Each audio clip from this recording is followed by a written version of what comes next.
In today's video, I'm going to be showing you guys how to set up your DJI Osmo Pocket Camera 3. I know sometimes the settings can be overwhelming. You don't really know what to do to get the best results straight out of the camera, but I'm going to help you guys today to set it up so that if you're vlogging, if you're doing sit-down videos like this one, if you're just using it for everyday use to get the best looking footage possible. So let's get into it. So the first setting that we're going to go on to is your resolution. I always recommend that you use 4K resolution. 4K is the best looking footage that you're going to get that's going to make your footage look crispy. It's going to have detail. You're going to be able to zoom in and zoom out without losing quality in your footage, right? I recommend that you have it set to 4K, 24 frames per second, especially if you're vlogging and you don't want to kind of do content that requires slowing down the footage at all. So 4K 24 frames per second is the perfect frame rate to have your video set to. However, if you want to do slow motion pieces in your content, then you can use 30 frames per second or you can use 60 frames per second. This allows you to slow down the footage in post and you get that buttery, clean, smooth, slow motion footage. You can use 1080p. It's not bad to use 1080p. Most platforms like IG, TikTok recommend that you upload at 1080p. However, you do lose quality in your footage. So I always suggest that you film at 4K, export at 1080p for these platforms. But if you want to save space, if you don't have much space on your memory card, then 1080p all the way, that's good to go, and film at either 24 frames per second if you're like doing vlogs for everyday type of filming. But if you know you want to slow it down, then 60 frames per second. You can also even go into slow motion mode on the camera and you can film up to 120 frames per second. But unless you're really trying to do a really slow motion type of content where you want to slow it down, then you don't really need that. Moving on, let's go to the exposure setting. So when you open up your camera and you swipe from the right to the left, you will see exposure. I set this on manual. However, you can pull it to auto and it will gauge where you are. The camera will gauge where you are, the type of lighting you have around you, and it will think of the best setting for you to have in that climate. Now, it's not always 100% because remember, these robots, these digital things don't always know what's going on, right? However, if you are going to play it on auto because you don't really want to think about it too much, I suggest that you put it between 50 to 400 ISO. This is the amount of light, digital light, that the camera gives. So if you're in a dark environment, it will add more light. So you'll be more on the 400 range. If you're in a very bright environment, it will drop the ISO down to about 50. So it kind of helps to boost the light in the environment. However, I personally prefer to use manual. If I'm in a bright environment, I'll put it about 100, 125 to 200. If I'm in a really dark environment, depending on where it is, it might go between 400 to 800 to even 1600. But if you don't want to think about this, set it to between 50 to 400 ISO. Let's now go on to white balance. Again, you can set this to auto white balance and it will gauge the environment that you're in and give you what it believes is the right lighting setup for you. So it might be tungsten, cloudy, daylight. It might choose whatever it is for you. But however, I do recommend just leave it between 55 to 5600. That's usually daylight lighting and you usually get the best results with that. Let's go on to glamour effect. Turn this off. I know some of you guys want to have that smooth skin looking filter on your face. As much as I understand, it's not only smoothing your skin, it's smoothing the environment around you, and sometimes it doesn't look good half the time. So I recommend that you turn it off. But if you want it on, if that's what you're doing, by all means, no judgments here, but I say off. Let's move on to color. If you're not really into that color grading and everything, you might just want to put the setting to normal.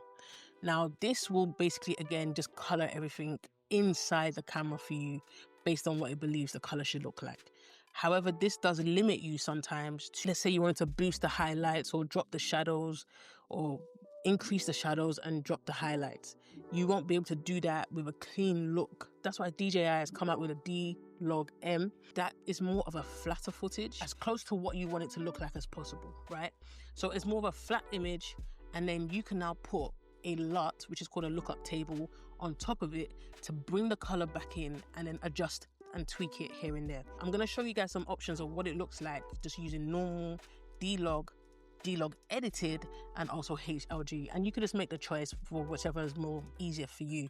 If you use the D-Log setting, you can use the Rec 709 LUT when you're editing to boost the colors back up again, and then you could tweak the brightness, tweak the saturation to fit whatever your needs are. Again, if you don't want to be editing or doing all of that kind of stuff, you just want to plug and play, then by all means stick to normal or HLG, and that can work for you. I've got a link to the Rec 709 LUT that you can add to your footage when editing if you choose to use the D-Log M. Now let's talk about focus mode. Now this one really depends on what type of footage you're trying to capture. Product shoots and stuff like that, the product focus on is the better option.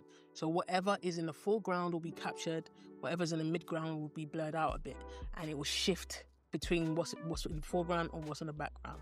If you don't want that, because sometimes someone might be walking through your footage and then they get captured and then you lose focus, then I would suggest having it on continuous focus. So wherever you tap on the screen, it will continuously focus on that, right? You can also have it on single focus where you tap on the screen and it's on one person. So that's also a good one. So when you have like moving objects, single focus is the best option to choose. If you're just doing sit down, motionless kind of content like this, continuous focus works well. If you have, when you're showcasing products, then I would suggest that you use the product focus. You can alternate between the three of them. When you know what they do, it's better for you, so you can choose between each one depending on what you film. When it comes to image adjustment, every camera has like a digitalized look, so I recommend that you take the sharpness down to -2, and you can leave the noise reduction at 0.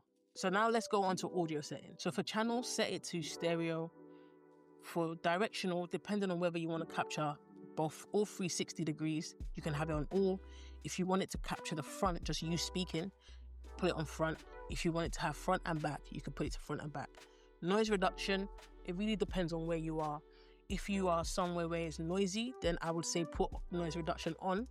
If you are somewhere where it's kind of like just normal, then you can turn it off so that you don't get that digitalized sound in your footage. Now let's dive into the other settings. When it comes to the screen brightness, put the screen down to 50%. This helps you to save battery life. When it comes to syncing your microphone to your camera, you want to turn on the microphone and click the link button on your microphone. It will then show up on the transmitter and you begin to see the line going across. That shows that it's working. Now let's go to gimbal settings. When you turn on your Osmo Pocket 3, if you want it to face you directly, selfie mode, then you can set it to selfie. If you want it to face forward, away from you, when you turn it on, then you can put it to forward. You can set the slider controls to either zoom in or pan. Let's say you're vlogging and you want it to zoom in on something or zoom out, you can actually just set it to zoom, and it will always do that. If you want to change it while you're in camera, you can actually just tap it and it will change over to pan. You can change the joystick speed to 4 and the gimbal speed to 4. It really depends on what you want. You can adjust it depending on how quick you want it to respond to you. Leave the video comprehension at HEVC, especially if you're using D-Log. The rotational speed of your gimbal, I say set it to fast. However, if you want it for more slow footage, if you want the pan to be slow, you can set it to default or you can set it to slow. When it comes to gimbal modes, these are my recommendations. So for vlogs, selfie type videos, put it on follow. If you want to do content where you just want to push in and pull out of something, you want to, use the camera to push in or to pull out, then I would say tilted. Then if you want to have creative freedom and do whatever, you want it to fly around and do all sorts of things, then you can put it to FPV mode. Bear in mind, these are not strict locked in settings. If you're doing vlogs and you don't want it going up and down, you just want it locked in on you, you can also put it onto tilt locked. So the axis is not going to be bouncing up and down, it's going to be locked. The only thing it's going to do is turn left and right. I hope this video has helped you to be able to set your camera and to be able to go out there and make footage that is beautiful. I always suggest that you go out there, you practice, kind of find out what works for you. There's been multiple different types of settings that I've used on my DJI Osmo, depending on what type of content I am trying to put out. That's how I set up my DJI Osmo Pocket 3.